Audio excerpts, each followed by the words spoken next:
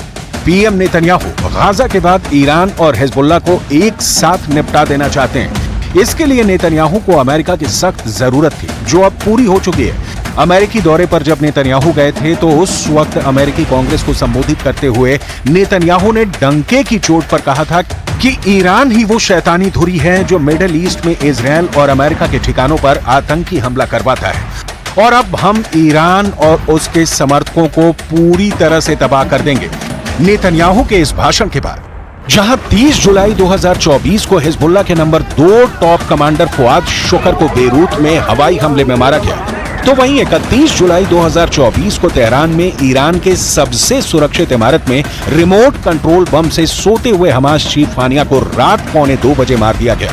Israel को अच्छी तरह से पता है कि उस पर हमला होगा, और इजराइल चाहता भी है कि ईरान और हिजबुल्लाह बड़ा हमला करें, ताकि इन दोनों का भी वही हाल किया जाए जो गाजा में किया गया है।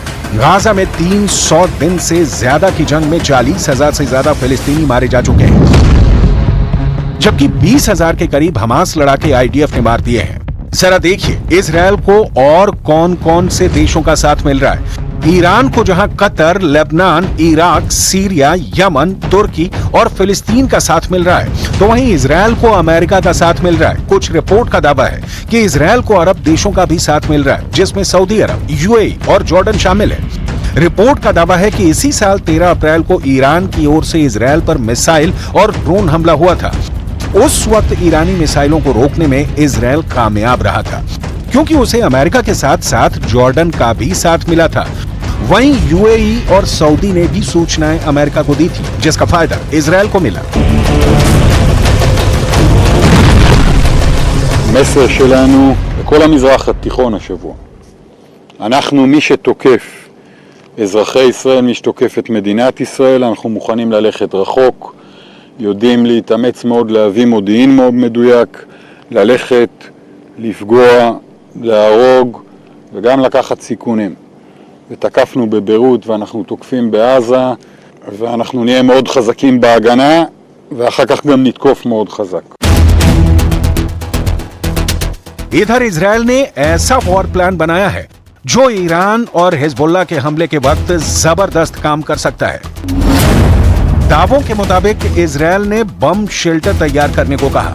दावा किया जा रहा है कि जब ईरान घातक मिसाइलों से हमला करेगा और हिजबुल्लाह रॉकेट से इजरायली शहरों पर हमला करेगा, उस वक्त इजरायली शेल्टर में इन हमलों से खुद को बचाएंगे। इजरायली सरकार ने इजरायली लोगों को अपने बम शेल्टर को साफ करने और उसे तैयार करने को कहा है। CNN की रिपोर्ट के मुताबिक यरूशलेम में लोगों को निर्देश जारी किया गया है कि हमला होने की स्थिति में क्या करना है। लोगों को शेल्टर के रूप में इस्तेमाल किए जाने वाले पार्किंग स्थलों और बम शेल्टरों की सूची की फाइल दी गई है। इसमें कहा गया है कि लोगों को 90 सेकंड के भीतर बम शेल्टर तक पहुंचना होगा, वरना जान जा सकती है। यानी ईरान और हिजबुल्लाह के हमलों से बचने के लिए इजरायली नागरिकों के पास 90 सेकंड होंगे। इधर पूरी दुनिया की निगाहें इस वक्त ईरानी मिसाइलों और हिजबुल्लाह के रॉकेट ब्रिगेड पर टिकी है। जो जानकारी मिल रही है उसके हिसाब से ईरान, हिजबुल्लाह, हुथी और कुछ इस्लामिक लड़ाकों के ग्रुप्स ने इजराइल पर एक साथ हमले का प्लान बना लिया है। खबर तो यहां तक है कि ईरान के सुप्रीम लीडर अली खामनेई ने ईरान और हिजबुल्लाह के टॉप कमांडर्स के साथ मीटिंग की है, जिसके हिसाब से इजराइल पर इस बार निर्णायक हमला किया जाएगा। Supreme leader Ayatollah Ali Khamenei ने ईरानी अखबार कहान में लेख लिखा है कि पिछली बार ऑपरेशन में ईरान ने इजराइल के सिर्फ कुछ ठिकानों को निशाना बनाया था, लेकिन अब इजराइल के अंदरूनी इलाकों जैसे तेल अवीव और हाइफा रणनीतिक केंद्रों पर हमला होगा। खामनेई ने यह भी लिखा है कि हानिया की हत्या में शामिल इजरायली अधिकारियों के घरों को निशाना बनाया जाएगा। इस बार का हमला बड़ा खतरनाक होगा, जिसे इंटरसेप्ट करना भी मुश्किल होगा।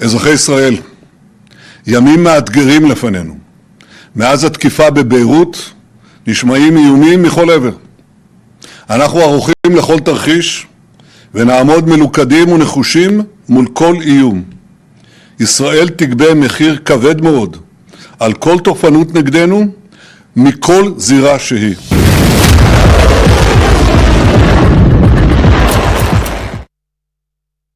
इस्माइल हानिया की मौत पर ईरान के रिवोल्यूशनरी गार्ड्स ने बड़ा दावा किया है। दावा यह है कि हमास चीफ को मिसाइल अटैक में मारा गया है और इसमें इजराइल की मदद अमेरिका ने भी की है।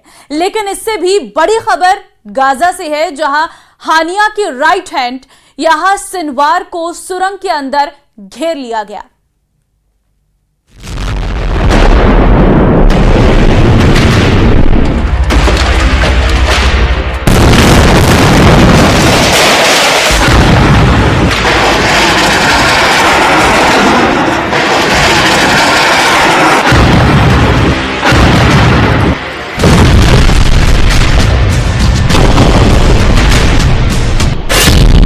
इस्माइल हानिया मारा गया।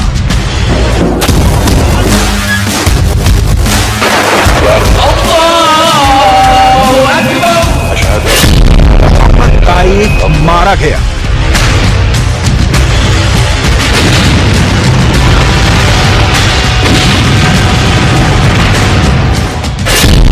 टारगेट पर याया सिनवार।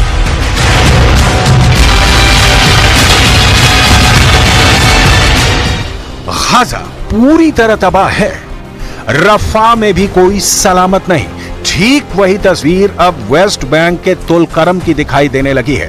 हर ओर तबाही, हर तरफ बर्बादी, हर तरफ गोलियों की गूंज, हर तरफ खंडहर। रॉकेट धमाके से जमींदोज हुए मकान, मिसाइल की मार से तबाह हुई बस्तियां, टैंकों के गोले से धुआं धुआं हुई गलियां। इजरायल ने तुलकरम को बारूद से पाट दिया है।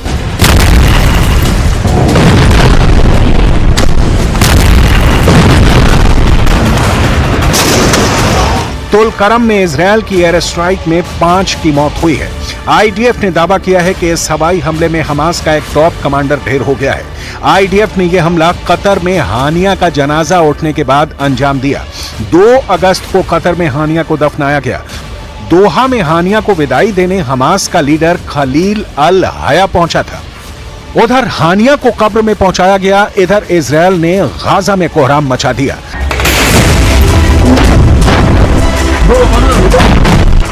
3 अगस्त की सुबह से भीषण बमबारी कर इजरायल ने गाजा पट्टी के उत्तर में एरेज क्रॉसिंग पर भारी तबाही मचाई है। The IDF will not tolerate terrorist attack on Israeli civilians. We have been responding to these attacks with precise strikes on Hezbollah commanders, terror operatives, and military infrastructures in Lebanon. Hezbollah's ongoing aggression and brutal attacks are dragging the people of Lebanon and the entire Middle East into a wider escalation. Israel air force जहां आसमान से बारूद बरसाकर Hamas लड़ाकों का सफाया कर रही है, वहीं जमीन पर आईडीएफ कमांडो याया सिनवार के सर्च ऑपरेशन में जुटे हैं। आईडीएफ की तरफ से दावा किया जा रहा है कि याया सिनवार किसी भी वक्त मारा जा सकता है। गाजा की सुरंगों में चल रहा सर्च ऑपरेशन याया सिनवार के खात्मे के बाद ही रुकेगा।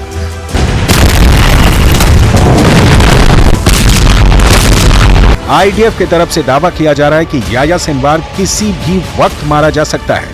गाजा की सुरंगों में चल रहा सर्च ऑपरेशन याया सिनवार के खात्मे के बाद ही रुकेगा।